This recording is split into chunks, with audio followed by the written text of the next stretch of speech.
నేను మీకు ఒక బహుమతి ఇవ్వబోతున్నాను. డబ్బు కాదు, సమయం ఎక్కువ తీసుకునేది కాదు. ఇది చాలా అందమైన హదీస్, చేయడానికి చాలా సులభమైనది.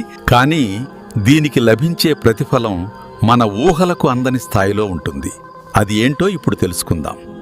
ఉమ్ము హానీ రదియల్లాహు అన్హా, అలీ రదియల్లాహు అన్హు వారి సోదరి, దైవ ప్రవక్త వారి బంధువు, ఒకరోజు ప్రవక్త వారి దగ్గరకు వచ్చి ఇలా అడిగారు: ఓ దైవ ప్రవక్త, నేను వృద్ధురాలిని అయ్యాను, బలహీనంగా ఉన్నాను. కూర్చునే స్థితిలోనే చేయగలిగే ఏదైనా మంచి కార్యాన్ని నాకు చెప్పండి. అప్పుడు దైవ ప్రవక్త వారు ఇలా అన్నారు: సుబ్హానల్లాహ్ అని 100 సార్లు చెప్పండి.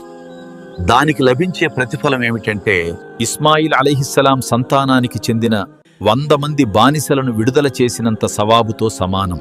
తరువాత దైవ ప్రవక్త వారు ఇలా అన్నారు: అల్హమ్దులిల్లాహ్ అని 100 సార్లు చెప్పండి.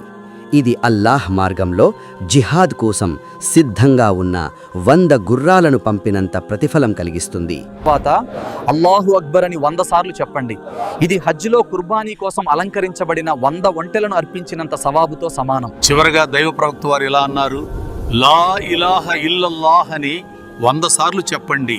దాని ప్రతిఫలం భూమి మరియు ఆకాశం మధ్య అంతటిని నింపుతుంది. కియామత్ దినంలో మీరు చేసిన దానికన్నా మరింత ఉత్తమైన దాన్ని ఎవరూ తీసుకురారు. అదే పని చేసి దానికి ఇంకొంచెం ఎక్కువ చేసినవాడు తప్ప.